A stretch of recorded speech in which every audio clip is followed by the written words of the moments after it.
and welcome to the Columbus Metropolitan Club. I'm Joelle Kuzam, a member of CMC's Board of Trustees, and I'm an attorney with the law firm of Bricker and Eckler. I'm pleased to be here with you today for this great panel. Today's forum, Ohio Gun Policy, A Will and a Way, echoes the sentiments and concerns of many citizens. It is time to do something.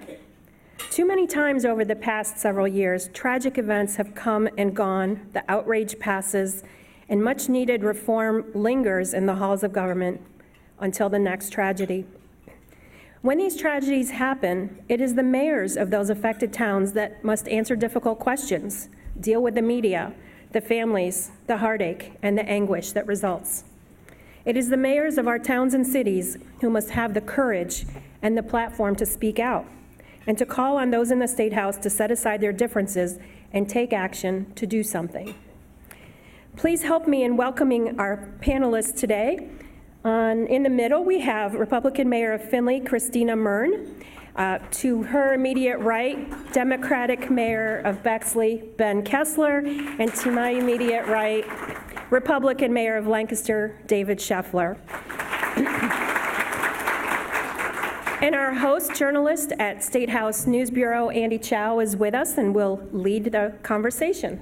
Andy? All right, thank you, Joelle.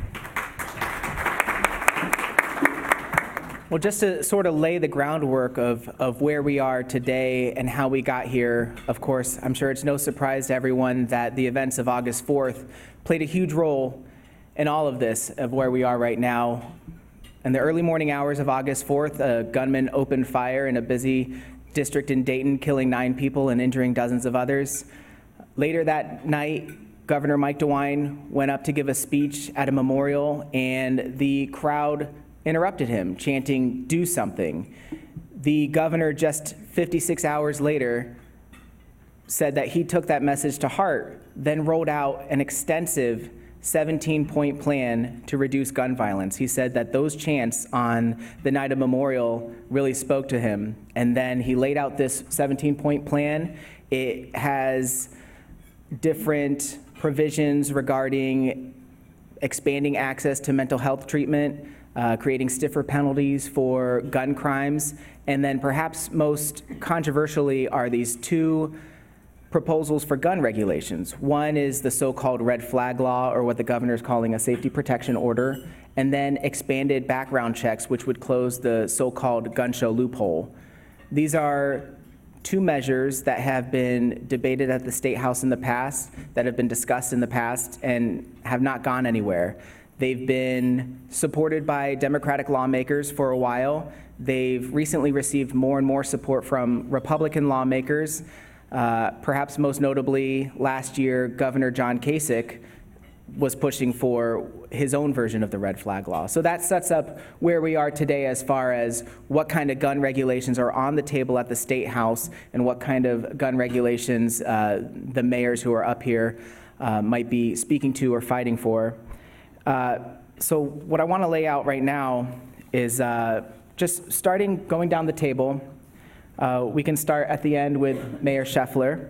I'd like to have every panelist just kind of answer this broad question of what is your current stance when it comes to approaching gun violence and gun regulation, and how has that stance evolved over time, over the past couple of years? Well, I'd like to start out by saying that I'm a veteran, I'm a gun owner, an NRA member, and a concealed carry permit holder, and I believe that we have to do more to get guns out of the hands of dangerous individuals. The governor's proposals are certainly on point, I believe. The one thing that we need to do is, to start out, I think the most important thing is to fix the system where we upload criminal records, warrants for Tier 1 offenses, and protection orders into the background check system, which seems to be broken and isn't working. There's no sense in doing background checks if all of the information isn't in there. So I'll stop there and let my other mayors respond. Well, thank you. I completely agree. When we take office, the oath that we take is to protect the Constitution of the United States, the Constitution of the State of Ohio, and the ordinances of our respective cities. And certainly, I believe that providing common sense reform to gun, which I agree with the proposals that the governor has put forward, is not mutually exclusive of protecting the rights of our citizens. And so I would agree. I think that I'm excited to see how the legislation evolves. Obviously, when we look at these different issues, specifically around the red flags and the background checks, and the devil's in the details. And so how can we make sure that we come together from both sides of the aisle to put together effective and reasonable change? So I'm excited to see what comes forward. So I was just sitting here thinking about this, and I guess I'm from the Columbine generation. I was in high school when the Columbine shootings took place. And so as we've all watched active shooter situations develop, and I hate to use the word mature, but mature because we've seen trends that have progressed over the years, I think I have personally become increasingly frustrated. I've been a mayor since 2012. I've been a member of Mayors Against Illegal Guns organization, which is a group associated with the Everytown organization since 2013. And my stance, you asked how it's changed over time. I'd say that my frustration has personally grown over time, but my stance hasn't really changed, which is that we're at a time in our country's history where access to super lethal weapons is easier than it has ever been, where we have decided that we are no longer going to regulate like we did in the 20s, back 100 years ago, Uzis, or whatever the current form of weapon is that is causing the greatest chaos and the greatest unrest and danger to our populations. So we are really dropping the ball as leaders in protecting our people. Of course we need to protect the rights that the Constitution grants us. I absolutely agree with that, but we have swung, the pendulum has swung far to the other side. And I think the country's really speaking up about that. I think mayors are speaking up about that because in Bexley, which every community is a little different, we have 3 synagogues. So we watch Squirrel Hill, we watch what's happened, and we meet with Homeland Security, and we specifically train for specific active shooter events. And I think it's time for us to start making a difference, and I'm proud that the governor has proposed what he has, and hopeful. Well, Ben, let's jump from where you just left off. Why is it important for mayors to speak up about this, and what kind of role do you think mayors can play when it comes to moving legislation at the State House? Mayor Murren, let's start with you. Yes, certainly. I think it's very important for mayors to get involved and to vocalize. Obviously, we're not the ones that are proposing the legislation. We're not the ones getting to vote on the legislation. But mayors are in a unique position where, like you said in your opening remarks, we're on the floor, we're on the streets with our citizens on a daily basis. We have to answer to everyone, no matter their opinion on an issue. And when an issue happens, just like in Dayton, Mayor Whaley is the person that is meeting with those families, that's talking to law enforcement, that's having to deal with that situation. So we don't really have the ability to just say, well, yes or no, and go to Columbus or to hide in Washington. We're the ones that have to take action and address that situation. So I think being able to say, enough is enough, we can do something. I know that all the hashtags are out there, we can do something. It doesn't have to be the end-all, be-all answer that's going to solve every problem, but we can take action on the things that we agree on to move forward. The old adage is you eat an elephant one bite at a time. So what are the things that we can do now? And I think that that's what mayors are able to do, is what is the first initiative that we can do to take action, to make progress, because that's what we have to do in our communities every day. I'll take off from there. So a week from tomorrow, the Ohio Mayors Alliance members are meeting with Governor DeWine to find out what we can do to help get his legislation that's yet to be proposed through the legislature. We can certainly lobby our legislators to help. We can form other alliances with businesses, other social and political groups to get in touch with their legislators to make something work. 9 out of 10 Americans support enhanced background checks, red flag laws, and we need to make sure our legislators hear that. Lancaster is a city that has dozens of concert and sporting events every year, some right outside of City Hall. And I frequently look and think how vulnerable we are, and to someone that has evil intent that comes along with some kind of, as Ben said, super legal weapon, he could do a lot of damage. We don't want to have to follow in the footsteps of Mayor Whaley and what she went through just a little over a month ago. Not to put pressure on you two, but I think one of the advantages of having a group like Ohio Mayors Alliance or some of the regional organizations like Central Ohio Mayors and Managers Association is that it's a very powerful bipartisan voice. And so the way that our Statehouse electoral maps are drawn, there does tend to be a little bit of a bias towards rural representatives or basically non-Columbus, Cleveland, Cincinnati regions. So having mayors, strong mayors from Lancaster and Findlay and cities throughout the state that maybe don't have a big D in front of their name at the ballot box, it's really powerful. It's very effective. And I think that's one way that I think mayors can have a strong voice, is drawing from that bipartisan collective experience and the type of networks that we're putting together to address some of these important statewide issues. If I may, Sure. Andy, I think another important thing to consider or to keep in mind is that, when we talk about Washington or elected officials, it is very easy to, because of that disconnect that can occur, that citizens say, oh, you voted for or against this, and it becomes very stereotyped. Either you're for the Second Amendment or you're for gun control. And I think when we get to the more local level, we have the ability to communicate and go through the more detailed legislation. And so if we can help facilitate those conversations that say, even in 2007 with the Nix Fix bill, the NRA was supportive of that. So how can we work with those different organizations to say yes and instead of and or?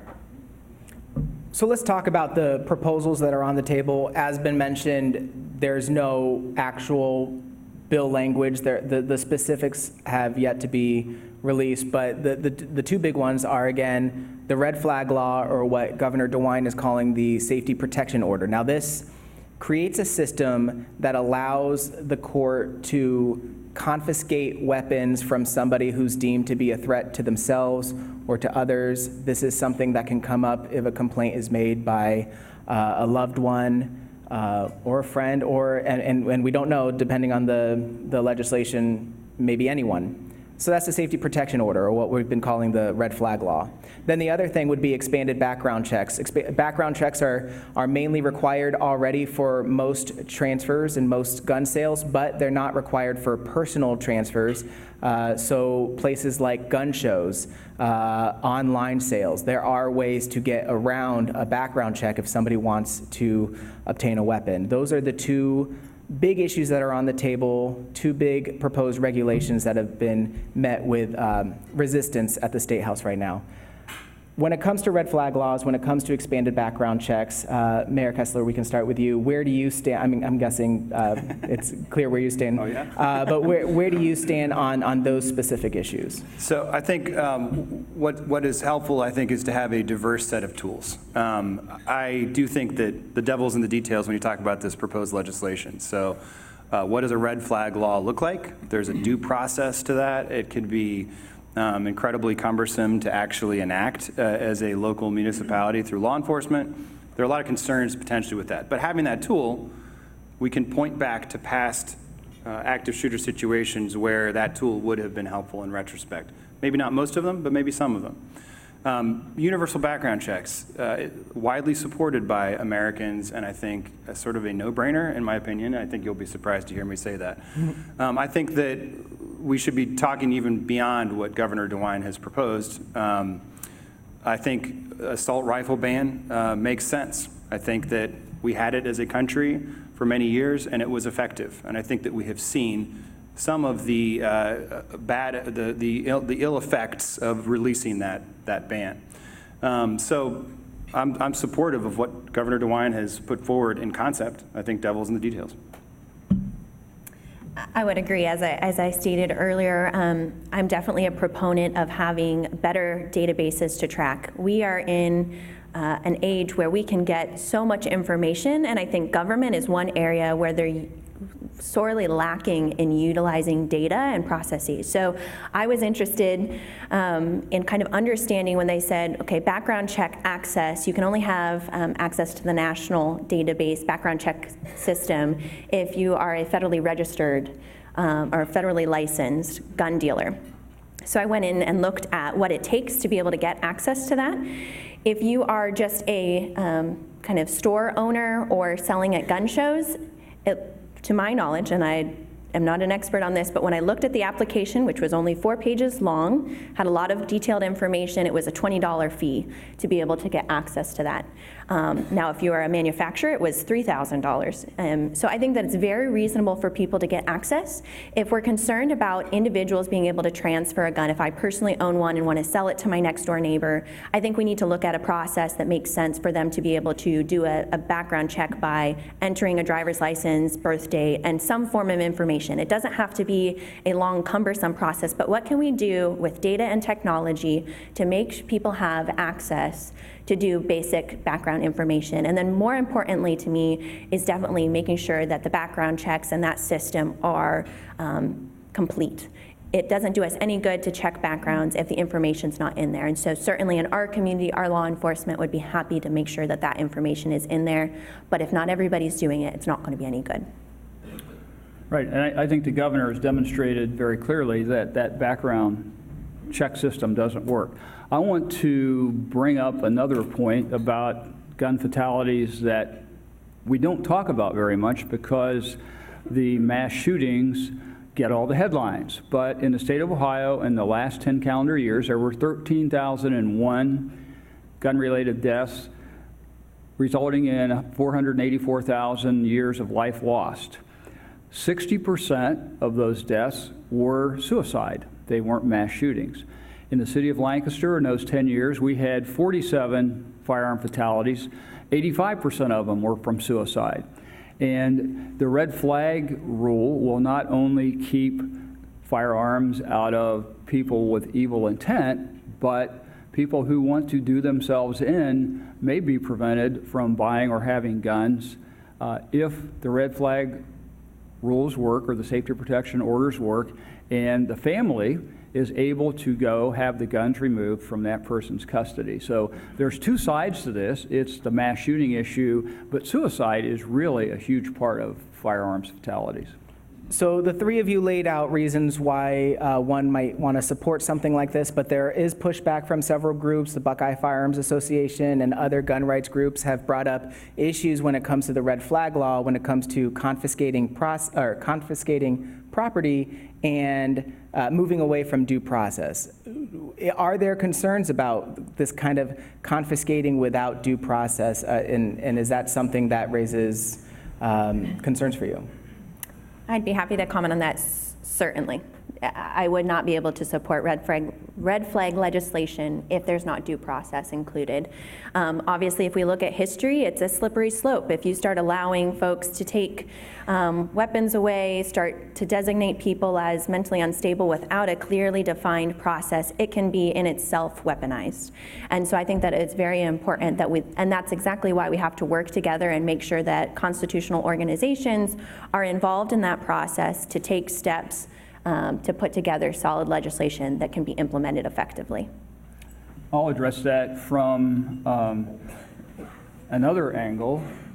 If you want to buy a gun for sporting, hunting, or self-protection purposes, I don't see where a 3-day wait is too long in order to buy that gun. If you go apply, you get the background check. If you really have a legitimate lawful reason to use a gun, 3 days isn't a big deal to wait. Mayor Kessler, I'll let you take over. I would just say that it's kind of repeating and speaking the obvious. Due process is incredibly important. I also feel like it's a little bit, while I think it's going to be an important tool, hopefully, if properly constructed, where there is adequate due process, it's also not necessarily the right tool in most situations. And I think to focus simply on that, and I'm concerned that because of the legal complexity of this, we might end up focusing simply on the red flag law. We will take away incredibly important tools in terms of a universal background check solution that's reasonable and easy to enact and enforce, And then also some of the stuff we're not even talking about, which is looking beyond that at a banning of certain types of weapons. What about the issue of false allegations? Again, another issue that gun rights groups have brought up. Mayor Kessler, are you at all concerned, like, could this create just frivolous reporting? If somebody has beef with somebody else, they call the cops on them and try to get their guns away? Certainly. I mean, there are many problematic potential outcomes if it were not incredibly carefully and well-crafted legislation. I think another concern is that you could have a situation where, you're investigating through the process of due process whether or not somebody would kind of fall underneath this red flag definition, and just the fact of trying to start down that process exacerbates a situation that's already explosive. So there are certain concerns about how you would administer that. You don't want to accelerate an action by trying to find somebody not capable of finding a gun. But there's another part to this, that the governor had 17 proposals that he would like to see passed. Many of them had to do with mental health and putting more money toward mental health, getting mental health to school-age kids, and the people that are found incompetent to have some kind of a process to allow them to get their guns back if they weren't proven to be dangerous, or if they were able to change their outlook and be allowed or be considered capable of having a gun back without inflicting harm on themselves or others. I think that's a great segue to kind of what I was going to comment on. I know our conversation is focusing on the background checks and the red flags, and I think that that's something that we should really point out. The reason being is that the other proposals are really not controversial. I think that those are probably, in my mind, even more important, because the red flag law is really going to be backed up by the actions and the reports that are occurring through the mental health system. And right now, unfortunately, I know that I could go ask my law enforcement officers and they're going to be able to tell you the individuals that they're concerned about. But because we don't necessarily have strong mental health resources for those individuals, or a clear path to say, hey, you're getting help and you've had repeated issues, then those people are still having access. So I think it's okay if we implement the mental health support, then we're able to better track those individuals. They're most likely the individuals that are not going to be able to get the guns in the first place, and then those red flags are really the last line of defense. Unfortunately, I think sometimes because we're so concerned, because it is complex and going to be difficult to implement, we jump to the last line of defense as our main concern, when if all those other things are working properly, that's not going to be as challenging. We have three mayors up here. All three of you have strong stances on this. When it comes to gun regulation, is this something that should be handled on the state level, or should cities be able to create their own ordinances to regulate guns? How does local control come into all of this? Well, you're getting to one of our favorite topics, home rule, which is a sore spot. Look at the time. And the other two mayors may disagree. I think some of those issues need to be dealt with on a state level. For instance, the concealed carry permit. You shouldn't have to worry if you're carrying a weapon legally and go from city to city that you're going to be arrested in some other city because you're doing something that's legal in yours or something else. Some rules probably should be statewide, at that one particularly. Others should be allowed to be handled on a local level, like the prohibition from selling bump stock weapons or high-capacity magazines. There's no reason that Cleveland can't say that, and Cincinnati doesn't if they don't want to. But that, again, gets back to home rule, which is another whole subject we could spend another program on. But. We love to talk about home rule. I think it's actually, you could plug in any issue on this question and we could like wax lyrical for a while about it. I think that obviously uniformity is much more powerful than a fragmented regulatory environment. So if I can buy a bump stock in Findlay, but then go to the next town over and I can't, or whatever, vice versa, it really doesn't have a ton of meaning, right? So uniformity is incredibly important. I think that when we, as mayors or as cities, start to really get aggressive with our home rule rights is when the Statehouse is not doing anything. So a less controversial example, maybe not, is Bexley has a distracted driving law that's more rigorous than the state, where you can't have the phone in your hand and be doing this while you're driving. Now, it would be way better if that were uniform across the region or across the state, but because it hasn't happened yet, and we know it's such a huge public health crisis, that's something that we've put in place. So I think I don't think there's a clear-cut answer to it. Not to waffle on it, but I think that, yes, uniformity is great. There's a purpose behind local law, and when the Statehouse doesn't step in and there's a public health crisis, which we are talking about a public health crisis, then I think cities should have the rights and the powers to take appropriate action. Yeah. I will add that Mayor Kessler has offered a copy of his distracted driving law to all the other mayors to adopt as it is. So. Thank you, yes. I have nothing real exciting and epiphany to share on that. I would echo the comments of the other two mayors. It's important that cities have the ability and rights, but if the state's able to address it effectively and we have that input, then that'll address the issue. The Ohio Senate and Ohio House are both dominantly controlled by Republicans. A lot of the Republicans, especially on the House side, have not exhibited willingness to move when it comes to the red flag law and the background checks. And I should note, like Mayor Mearns said, the other issues, the other 15 points on the governor's plan, most people have come together on. But when it comes to red flag laws and expanded background checks, they haven't. Why do you think that mayors of cities, Republican mayors of cities, are showing a willingness to support these types of measures, but Republicans in the House and the Senate, more the House, have not? Well, we live with our constituents every day, so the legislators may not have as close a contact as we do with them, so they don't get the word, and that's where it becomes our job to make sure they hear the voice of the population. I think it kind of goes back to my prior comment on the ability to communicate why or why not, instead of it just being an up or down, yes, I support, or no, I don't support. And so I'm hoping that we can set the example and work with the legislature to say, it's not just a cut and dry action or no action, but it's you know what, we agree on the majority of this, what can we do to take it and move it forward? And I think sometimes we get caught up in the game of politics, unfortunately. And there's a very good book that I'll mention briefly but won't go into because we can talk about this for a very long time. It's The Failure of Nerve. And it talks about how it's so easy, especially in politics, for us to take the easy, pleasing action instead of the right action. I think, now I'm not a Republican mayor, but I think I can speak to the fact that when there's a gun fired and when there's a fatality or an injury from a gun in my city, I get a phone call. And I run a police department. We run police departments. We have to deal day in and day out at 2 a.m., at 10 a.m., at whatever time of day it is, with the implications of the legislation that we're talking about.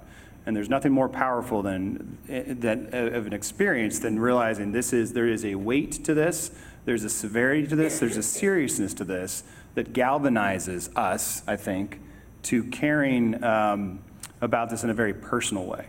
I remember putting a statement out after Sandy Hook, and I remember putting a statement out after Squirrel Hill, and I remember finally saying, how many more statements do we have to put out?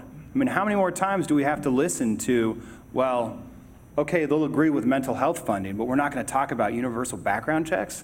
Like, how much more does this have to happen before we start to take this seriously? And I think we have to live day in and day out with the implications of that. Mayor Kessler, you're not off the hook when it comes to party politics. So on the other side of things, there are sometimes the way Democrats could play this at the Statehouse. In the past, they, in negotiations, have maybe asked for too much. Are you at all concerned that Democrats, you mentioned a ban on assault rifles. That's something that you'd like to see go further. Are you at all concerned that Democrats could ask for too much and let the perfect be the enemy of the good? So and I don't really mean to totally push this aside. I benefit from being a nonpartisan mayor of the city of Bexley. I am a Democrat, that's for sure. I don't have insight into the minute workings of the party at all. I will tell you, yes, it is possible that you push too hard and that you hurt what could otherwise be at least an advancement. And so I think that's perhaps a risk. I don't know that that's as much of a risk at our state house because of the fact that we have such a supermajority on the other side of the fence that I don't think we have the luxury to be anything but staunch political realists when it comes to this sort of an issue. All right. Well, so pretty soon we're going to move on to audience questions. So start making your way over to the microphone if you happen to have any questions on your mind. In the meantime, I'll send one question off to everybody. I believe it was Mayor Kessler who talked about being in the Columbine generation. That struck a chord with me. Last year, I was having lunch with a politician, a major political leader in the state, and he was talking about how kids these days go to school in fear of a shooting. And he looked at us and he said, I mean, can you imagine? And I looked at him like, yeah, like a lot of people were still going to school when Columbine happened, when the West Virginia shooting happened. And those people who were going to school at those times are now moving into leadership positions. What kind of role is that playing in changing the culture and changing the tenor of the discussion that we have around guns? I think it certainly brings a lot of emotion, and that can be good and bad. I think that, personally, I remember many of these events. I remember being in school with lockdowns. I remember all of these different events, and the fear and the anxiety that comes with that. I think what it allows me to do is make sure that we're utilizing that to be effective and not allowing it to, again, create that tension of, I want perfection. I liked that statement. But I think it can allow us to move forward and say, you know what, I don't want that for other people. What can we do to get something done? I think is also, so having, I share that. I grew up in Columbine happened, I was in high school, thinking about what that would do, but it was a outlier. It was like and, so obviously a lot of these are statistical outliers, but it was as if this was something far away. And as time has gone on, it's become more and more clear that it could be, that's why the organization is called Every Town, any town. Bexley, Lancaster, Findlay, Columbus, any town, Dayton. And I think that we are now raising children who are going through elementary school, where this is a constant topic of conversation, not just in the classroom necessarily, but at the playground. And they talk about, what about that person on the other side of the fence? They are aware as second graders. I hear it from my kids. And so it's just a totally different environment, I think, than this country has ever faced. So I'm not of the Columbine generation. I have a lot of gray hair, and in my days in grade school, we practiced nuclear war drills where we got down, and some of you may remember that. So times certainly change, and as we grew up, as my age grew up, we kind of got rid of nuclear war, and now we have a different problem, and certainly the ideas and perspectives of the kids growing up are going to change what we believe and what we see happens in the future, and some of them are going to get elected to office in the legislature, and no doubt it's going to be a different day. All right, well, let's move on to the question segment of our forum today. It is CMC's tradition to take questions. Please state your name, ask your question, and please avoid editorial comments, which I'm sure will be easy for a discussion like this. So go ahead. My name is Warren Fishman. Thank you for coming. This is a really good discussion. I read an article recently about countries that have severe punishment for possessing non-registered guns or illegal weapons, and we haven't had any discussion about penalties for owning illegal weapons, and I think that could be part of the formula, so to speak, if that should certainly help. And the article I read said that the shooting rate, they didn't talk about mass shootings, but shooting rate has went down, a lot. So can you talk a little about enforcement for having illegal weapons? The governor has 17 points that he's trying to get legislation passed. I think 4 or 5 of them have to do with using guns in crimes, using guns in other ways illegally, owning a gun if you're prohibited from doing that. So he is addressing that in his proposals and how we toughen up those rules here in Ohio. I'll let my...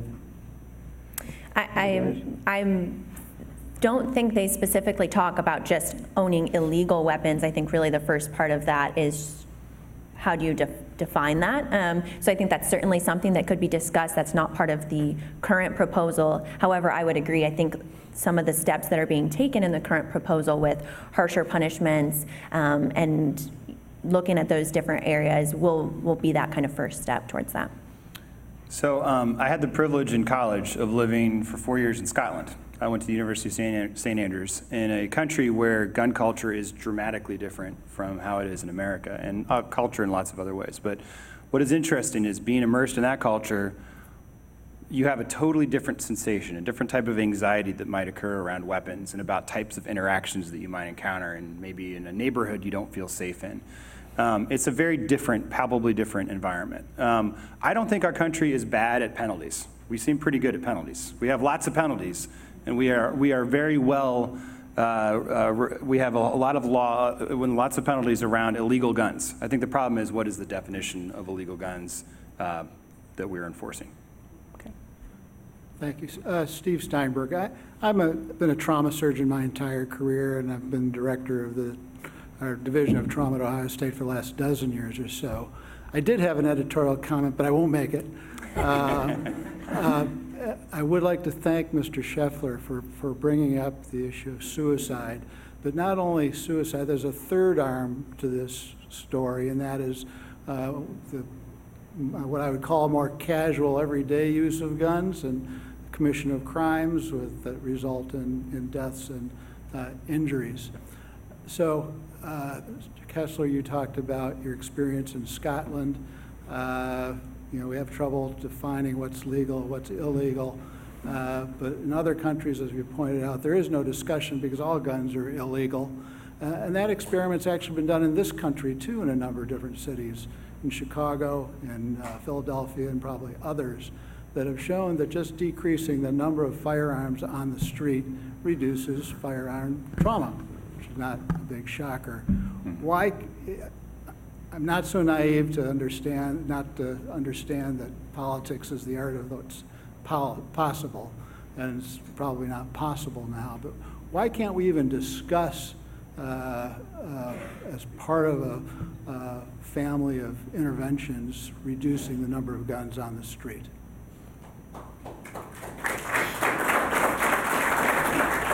Well, I'll go out on a limb and say some of the cities that have the toughest gun control laws have the highest murder rate. Chicago is in the news every weekend. They have extremely tough gun control laws. You can't buy a gun. You can't buy a gun in Chicago, and look at what happens there.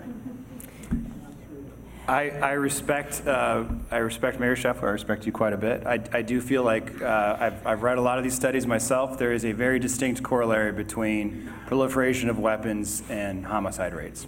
It's really clear. So I think it gets to Andrew's question, which was, when does the perfect get in the way of good? And I am a mayor in Ohio, and in the context of the Ohio legislature. And so I agree with you that non-proliferation is the best answer to gun violence. And I think there's a fourth leg. You said the third leg is criminal. The fourth leg is accidental. And there are lots of accidental deaths associated with weapons. That's another statistical corollary. States, countries that have lower proliferation of guns has a much lower, obviously, a much lower fatality rate from accidental gun death. And accidental gun death is a huge piece of these statistics as well. I think that My statement would be that we can't look at just outlawing guns in general because of our Constitution, and that becomes a very slippery slope. I think that we can take actions to make sure that they're not in the hands of individuals. I think we can do more to get illegal guns off the street, but I think that ultimately our responsibility is to uphold the Constitution. And by doing that effectively, I think that that will also protect our citizens. We have to have a driver's license to drive a car. You have to get a hunting license to go hunt. I don't understand why the onus is on the seller of the gun rather than the purchaser of the gun. Why can't we set up a system where if you want to buy a gun, you have to take a test and you get a license, and then you can take that license and show that license and put that license number on your internet purchase or with a private individual, rather than all the onus being on the seller. I don't understand why we're making it so difficult.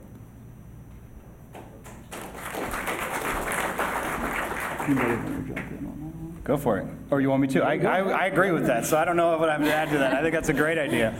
I think there's another piece of this, talking about licensure, that I've been trying to figure out how to dovetail, and you guys can tell already I'm shy about talking, but there are several pieces of legislation right now at the Statehouse that are kind of sitting in a dusty corner that have to do with concealed carry legislation. And with a further liberalization of concealed carry so that there's not coursework required, there's not a background check required, lowering the age, making it so that police officers don't have to have it disclosed to them that you're carrying, making it so that public facilities can't prohibit concealed carry in those public facilities. So there's all sorts of legislation pending that's actually been written, unlike the governor's proposal, that's sitting at the Statehouse that could be potentially passed in coming months. So I think that's a whole nother side of this that we haven't really broached. And it should be noted that the trajectory of the Statehouse was going in that direction until the governor introduced these provisions and sort of put all of those more pro-gun bills on hold. So I would answer your question, Jane. I could certainly agree with those proposals, and I think just like we need to support the governor's proposals, we need to make sure that these other liberalization issues don't get through the legislature. Can I go? Yep, go for it. Hi, my name is Tara Talgar. I am the Columbus group lead for our group here in Ohio. I wanted to just ask about, there's 2 Senate bills that have already been introduced, and they're in Coley's committee waiting to get hearings assigned, Senate Bill 183 and 184. One is a background check bill and one is a red flag bill. Both are bipartisan bills, with Peggy Leaner being a co-sponsor. My question is, do you support those bills? And are you planning to speak to lawmakers in support of those bills? And I also wanted to ask if you take any actions to have your members back in your home cities take an action or contact their lawmakers in support of bills like that.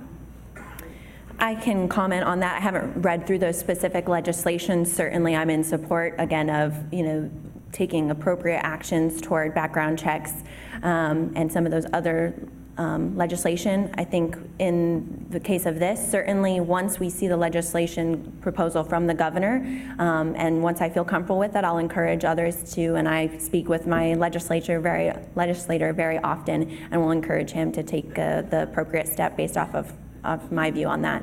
Related to the group real quick, I know with the Ohio Mayor's Alliance, it being a bipartisan organization, we have agreed in essence to the governor's proposal. Again, once we get the specific language, then we'll read through it, we'll work through it, and then we will have to have a supermajority vote to endorse any specific legislation. Yeah, likewise, I'm not familiar with those 2 bills. I know there was another bill introduced just recently in the House by Representative Williams from the Toledo area. It had some issues that I think were identified fairly early.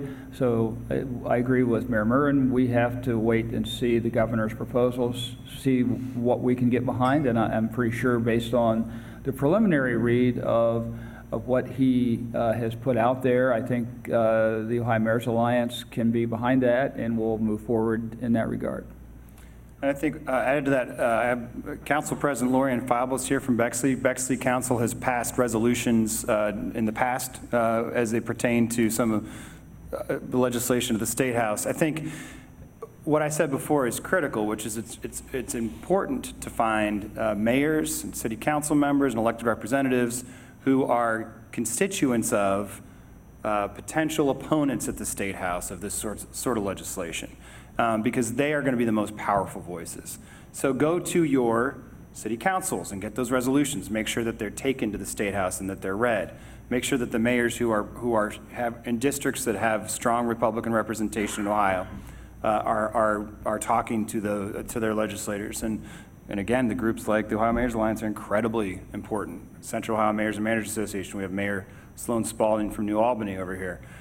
We are working together to create a common voice that is being heard at the State House, and it's a great and powerful tool.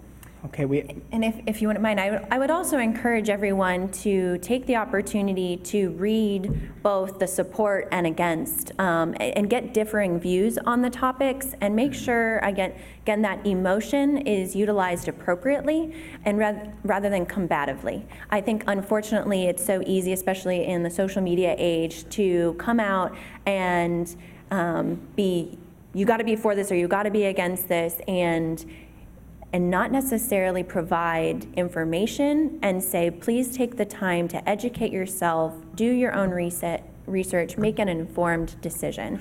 And I think that if we don't encourage that, and we're the very people that take the time to get informed, but encourage that among our friend groups, that's going to be much more productive than us just saying our belief on it. all right, and so we have 4 more questions left. We have 4 minutes to get through each of them, so lightning round. This was a 3-minute question. This might be hard. So Jason Coma, Mount Carmel, first off, thanks to the panel for your service, and certainly for the conversation today, a productive one. I want to follow up on a point Mayor Kessler made about acknowledging this for what it is, a public health crisis. My question is, why aren't we talking about it in that manner more often and across the board? We have a history of working in a bipartisan, or quite frankly, nonpartisan matter on public health crises, and this is one of those. So I would answer that to say that is being done. I have a research paper here from the Ohio Alliance for Innovation in Population Health, and they have recently released a study specifically on gun violence, which is where some of my statistics came from that I cited. So, I mean, I think it's starting to be looked at as a health crisis, and especially a mental health crisis. So actually, you completely segued away, and don't throw anything. I think for it to be looked at as a community health or public health crisis, I would put the challenge out there.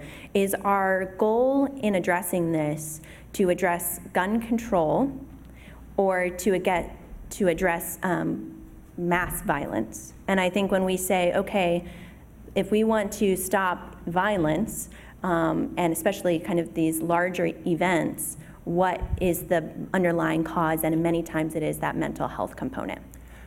Okay. All right. Good afternoon. My name is Carla Hicks, and understanding that banning all guns, would be an issue with the Constitution, can you help those of us who firmly believe that large capacity magazines, bump stocks, assault weapons should be made illegal? Can you share with us some of the pushback that may be out there politically so that we in turn can address some of that? I'm not aware of any pushback on limiting or prohibiting those. It seems like I know 9 out of 10 Americans are in favor of enhanced background checks and red flag rules. I haven't seen any specific research about that, but I guess the numbers would be similar. Well, I guess the point is also that Governor DeWine had a chance to offer those in his plan, and he didn't. There are lawmakers who are against, banning high-capacity magazines, and so maybe there's not pushback, but there's also a resistance to put those out there. I think there's a fear that there's that slippery slope argument. It gets used all the time in lots of different contexts. I think it's the enemy of good progress is the slippery slope argument. And so the slippery slope argument says, let's not do anything, because if we give in on even the smallest piece of sensible legislation, then maybe tomorrow the farmers lose their shotguns. I mean, I think that's the argument that's preventing very common sense measures like what you brought up, and it's unfortunate. Okay, next. Hello, Tara Tucker, Franklin County Public Health. I wanted to ask, I guess kind of in line with the lady before me did, Mayor Scheffler, you had mentioned earlier that you were a member of the NRA, and I wanted to know if there were any ideas or anything being presented by that group and other gun lobbyist groups on a local or state level to be able to deter the types of violence that we've seen. Well, I'm a member of the NRA, but I've grown somewhat disenchanted with their position on some things. So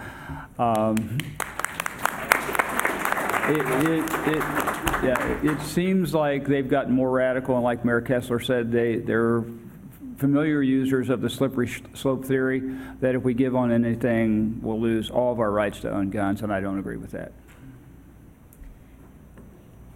I would say, too, I think that there's a lot of these things that, again, we make progress on these. We can get into the nitty-gritty then on those. Michelle?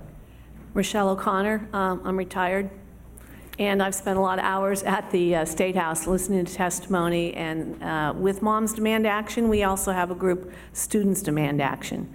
They present some of the most compelling and unemotional and factually based testimony of all the professionals that testify. So my question is this: after sitting at the Statehouse and seeing nothing get done, kind of, what goes through the head of an elected official when somebody who's not a constituent speaks?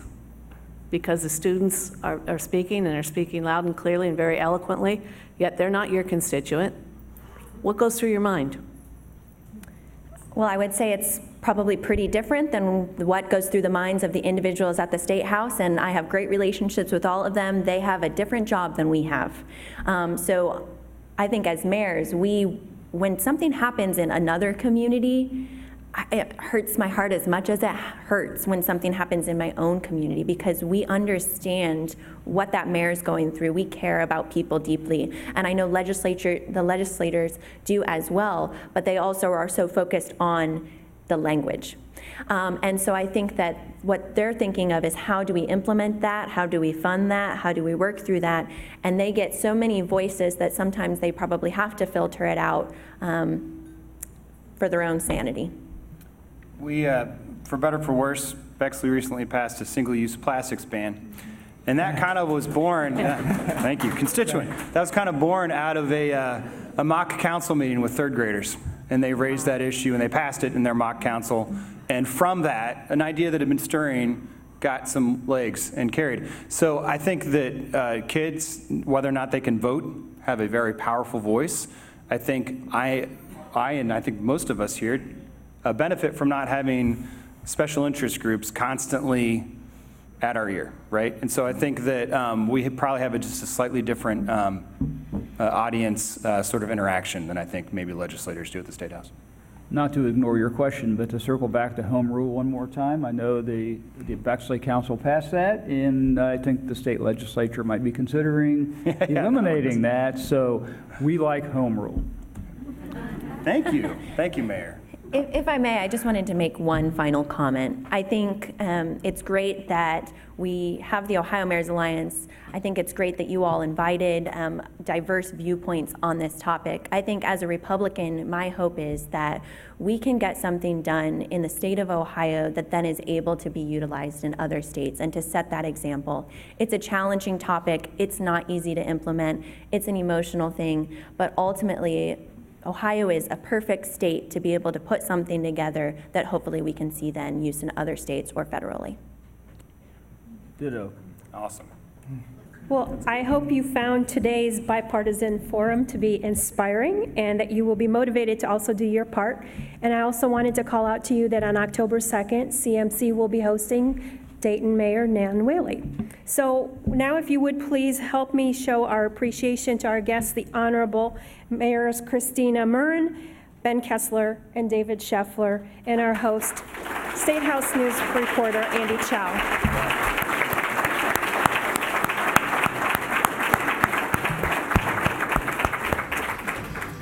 And our special thank you to all of you. We look forward to seeing you next week at CMC.